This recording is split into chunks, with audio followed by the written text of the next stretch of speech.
So hall everyone, quick bytes of the day में हमारा first word है आज का, दैट इज़ असेंशियल। असेंशियल का मतलब होता है ऐसी कोई चीज़ बहुत ज़्यादा महत्वपूर्ण है। सिग्निफिकेंट कह सकते हैं, प्रोमिनेंट कह सकते हैं, इंपॉर्टेंट कह सकते हो आप, क्रूशियल कह सकते हो, कोर कह सकते हो, क्रक्स कह सकते हो आप इसके लिए इंडिस्पेंसेबल भी बोल सकते हो और आप इसके लिए पिवटल भी बोल सकते हो। ठीक है जी। हमारा नेक्स्ट वर्ड है आज का, दैट इज सकम्ब। सकम्ब का मतलब होता है घुटने टेक देना बेसिकली, या हार मान जाना, या कोई चीज़ त्याग देना। ठीक है जी। सिनोनिम्स देख लेते हैं हम इसके लिए। थ्रो इन द टाल आप बोल सकते हो, थ्रो इन द स्पंज बोल सकते हो आप इसके लिए, रेज द वाइट फ्लैग बोल सकते हो, ये 3 इडियम बोल सकते हैं आप इसके लिए। फिर अब वर्ड्स देख लेते हैं। आप इसके लिए गिव अप कह सकते हो, गिव इन कह सकते हो, केव इन कह सकते हो, ईल्ड कह सकते हैं आप इसके लिए, सरेंडर कह सकते हैं आप इसके लिए।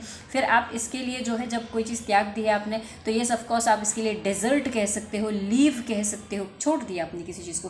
आप कैपिचुलेटिंग कह सकते हैं आप इसके लिए। आप इसके लिए एब्डिकेट कह सकते हैं, एब्निगेट कह सकते हैं, डिसअवाउ कह सकते हो, डिस्क्लेम कह सकते हैं आप इसके लिए, रेलिंक्विश कह सकते हैं आप इसके लिए। और एक वर्ड होता है स्पर्न विद या फिर डिस्पेंस विद आप बोल सकते हो। इनके साथ फिक्स प्रीपोजिशन विद लगता है। ठीक है जी। हमारा नेक्स्ट वर्ड है आज का, दैट इज सर्ज्ड। सर्ज्ड का मतलब होता है बेसिकली किसी चीज़ में बढ़ोतरी आ रही है, अधिकतम, मतलब कोई चीज़ जो है उछाल देखने को मिल रहा है किसी चीज़ में। सिनोनिम्स देख लेते हैं हम इसके लिए। यस ऑफ कोर्स, सोर्ड आप कह सकते हो आप इसके लिए। आप इसके लिए सोर कह सकते हो, स्काई रॉकेट कह सकते हो, स्वेल कह सकते हो, स्पाइरल बोल सकते हो, स्पाइक बोल सकते हो, हाइक बोल सकते हो। उसके बाद आप इसके लिए प्रोलिफरेट कह सकते हो, एक्सपेंडिंग कह सकते हैं आप इसके लिए, प्रोलिफरेटिंग, एक्सपेंडिंग, बर्चुइनिंग कह सकते हैं आप इसके लिए, ग्रोइंग कह सकते हैं, फ्लरिशिंग कह सकते हो, थ्राइविंग कह सकते हो, बूमिंग कह सकते हो, बिलूनिंग कह सकते हो आप इसके लिए, मल्टीप्लाइंग कह सकते हो, माउंटिंग कह सकते हो, इंक्रीजिंग कह सकते हो, ऑगमेंटिंग आप इसके लिए बोल सकते हो। ठीक है जी। हमारा नेक्स्ट वर्ड है आज का, दैट इज इंडेंजरिंग।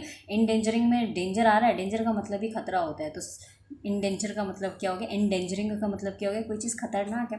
सिनोनिम्स देख लेते हैं हम इसके लिए। जियोपर्डाइजिंग कह सकते हैं, एट रिस्क कह सकते हो, ससेप्टेबल कह सकते हो, वल्नरेबल कह सकते हैं आप इसके लिए। आप इसके लिए जो है वेनमस कह सकते हो, पॉइजनस कह सकते हो, इंजूरियस कह सकते हो, फेटल कह सकते हो, लीथल कह सकते हो, मेनिसिंग कह सकते हैं, थ्रेटनिंग कह सकते हैं आप इसके लिए। आप इसके लिए प्रोन टू भी कह सकते हैं आप इसके लिए जो है, और क्या बोल सकते हो, आप इसके लिए डेट्रीमेंटल कह सकते हो, डेलीटोरियस कह सकते हो, पर्नीशियस कह सकते हो, नॉक्शियस कह सकते हो, इनमिकल कह सकते हो, इंट्रानिसिन एक वर्ड होता है कह सकते हैं। ठीक है जी। आप हमारा नेक्स्ट वर्ड है आज का, दैट इज यूबिकिटस। यूबिकिटस का मतलब होता है सर्वव्यापक है कोई चीज़, तो आप इसके लिए राइफ कह सकते हैं, रेम्पेंट कह सकते हैं, प्रोवेलेंट कह सकते हैं, ओमनी प्रेजेंट कह सकते हो, वाइड स्प्रेड कह सकते हो, यूनिवर्सल कह सकते हो, कॉमन कह सकते हो, हर जगह देखने को मिल जाती है। और एक ईडियम होता है डाइम एंड डजन, आप वो भी बोल सकते हैं। हमारा जो नेक्स्ट वर्ड है आज का, दैट इज प्रेगमेटिक। प्रेगमेटिक का मतलब होता है एक ऐसा इंसान जो बुद्धि का इस्तेमाल करता है ना।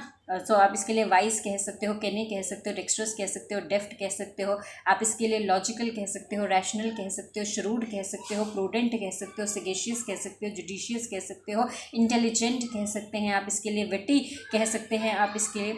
ठीक है। फिर आप इसके लिए डेफ्ट कह सकते हो, स्किलफुल कह सकते हो आप इसके लिए जो है, और क्या बोल सकते हो, डेक्स्ट्रस बोल सकते हो। फिर आप इसके लिए जो है, और क्या बोल सकते हो, हाँ, जो लोग कॉशियस रहते हैं वो भी तो इंटेलिजेंट ही होते हैं ना, तो ये सब कोर्स आप इसके लिए कॉशियस कह सकते हो, विजिलेंट कह सकते हो, आप इसके लिए चेरी कह सकते हो, वेरी बोल सकते हो, सर्कमस्पेक्ट बोल सकते हो, वॉचफुल बोल सकते हो, हीडफुल बोल सकते हो। ओके जी। और रैशनल भी बोल सकते हो। ओके जी। हमारा जो नेक्स्ट वर्ड है आज का, दैट इज हर्डल्स। हर्डल्स का मतलब होता है रुकावटें, बाधाएं बेसिकली। सिनोनिम्स देख लेते हैं हम इसके लिए। तो इम्पेडिमेंट्स कह सकते हो आप इसके लिए, बैरियर कह सकते हो, ऑब्स्टेकल्स कह सकते हो, ऑब्स्ट्रक्शंस कह सकते हैं आप इसके लिए, हिंड्रेंस कह सकते हैं आप इसके लिए, आप ब्लॉकेजेस कह सकते हैं, बैरियर कह सकते हो, स्टॉपेज कह सकते हो, ये तो नाउन हो गए। अब वर्ब भी देख लेते हैं। सो आप इसके लिए चेक कह सकते हैं, कंटेन कह सकते हैं, थ्वाट कह सकते हो, थ्रॉटल कह सकते हो, स्टीमिंग कह सकते हैं आप इसके लिए, बार कह सकते हो, बैन कह सकते हो आप इसके लिए, किसी चीज़ पे बैन लगा दिया ना, बैन कह सकते हैं आप इसके लिए। फिर आप इसके लिए और क्या बोल सकते हो, कर्ब कह सकते हो, कंट्रोल कर दिया, रिस्ट्रेन कर दिया, कंस्ट्रेन कर दिया। फिर चोक कह सकते हैं आप इसके लिए, सफोकेट कह सकते हैं, स्टेफल कह सकते हैं, स्ट्रैंग्युलेट कह सकते हैं आप इसके लिए। हालांकि इनका एक मतलब गला घोटना भी होता है, बट किसी को रोकना भी होता है। ठीक है। आप इसके लिए एनकम्बर कह सकते हो, एक वर्ड होता है। आप इसके लिए बाक कह सकते हो, BAL के बाक कह सकते हो, फॉइल कह सकते हो, एक वर्ड होता है। और कोई रह गया, हाँ, इम्परमिसिएबल भी बोल सकते हो, but impermissible is an adjective in part of speech. Okay ji.